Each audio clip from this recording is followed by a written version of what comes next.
काही युद्धाच्या घडामोडी जाणून घेऊयात। आजचा युद्धाचा 25वा दिवस आहे। आखाती देशांमधल्या युद्धाची झळ थेट कोल्हापूरच्या रस्त्यांपर्यंत पोहोचली आहे। गॅस तुटवड्याच्या विरोधात रिक्षा चालकांनी आक्रोश आंदोलन केलं।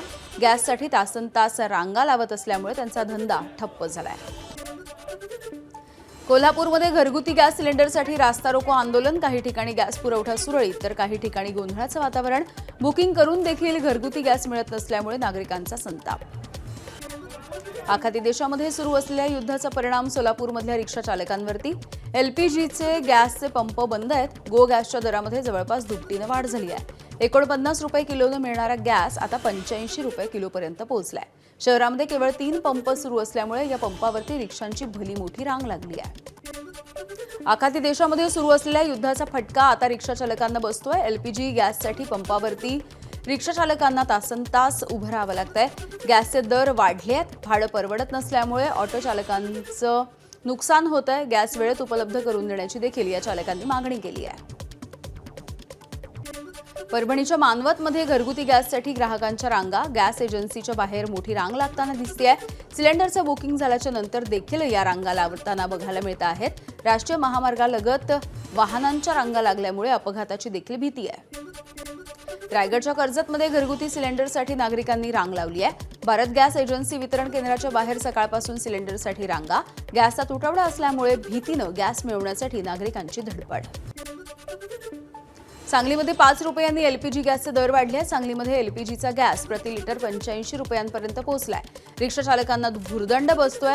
अशीच दरवाढ राहिली तर भाडेवाढ करण्याचा देखील रिक्षा चालकांचा इशारा। नंदुरबार जिल्ह्यामध्ये पेट्रोलचा तुटवडा निर्माण होईल अशी अफवा पसरली आहे। पेट्रोल भरण्यासाठी पेट्रोल पंपावरती वाहन चालकांची प्रचंड गर्दी होती आहे। इंधनाचा मुबलक साठा असल्याची प्रशासनाची माहिती।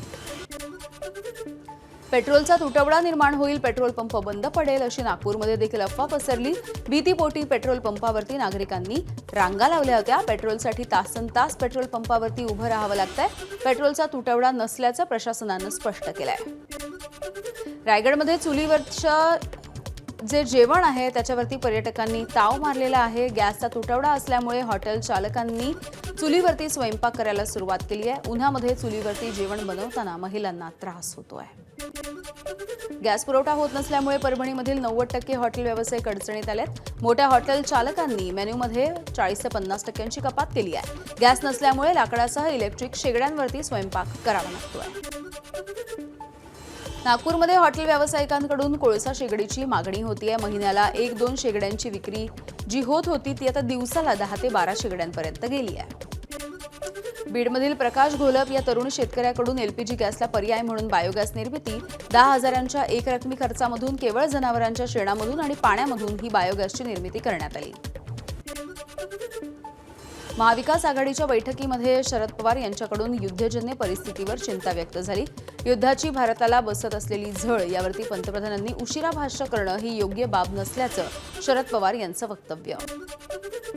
दक्षिण लेबनॉनमध्ये पुन्हा एकदा इस्रायलनं हल्ला केलाय। गॅस स्टेशन परिसरामध्ये इस्रायलनं मोठा हवाई हल्ला केला।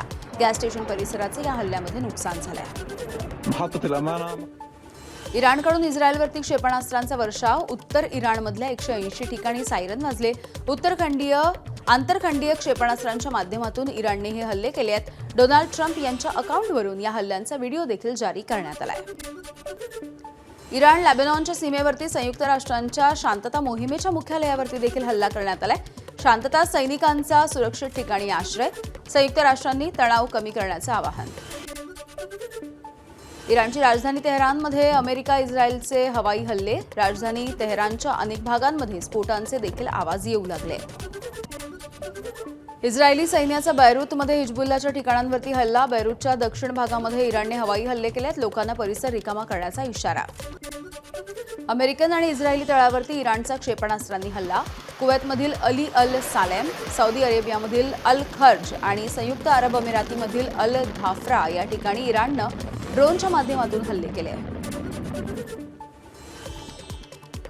इराणच्या सोबत चर्चा झाल्याचा ट्रम्प यांनी दावा केला तर इराणनं आपला अणु कार्यक्रम सोडून द्यायला सहमती दर्शवल्याची ट्रम्प यांची माहिती।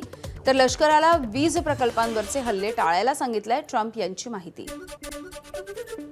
इराणच्या इलम इथे सरकारच्या समर्थनार्थ निदर्शनं। हजारो लोक रस्त्यावरती उतरलेले बघायला मिळाले. अमेरिका आणि इस्रायलनं केलेल्या हल्ल्यांचा निषेध करण्यात आलाय.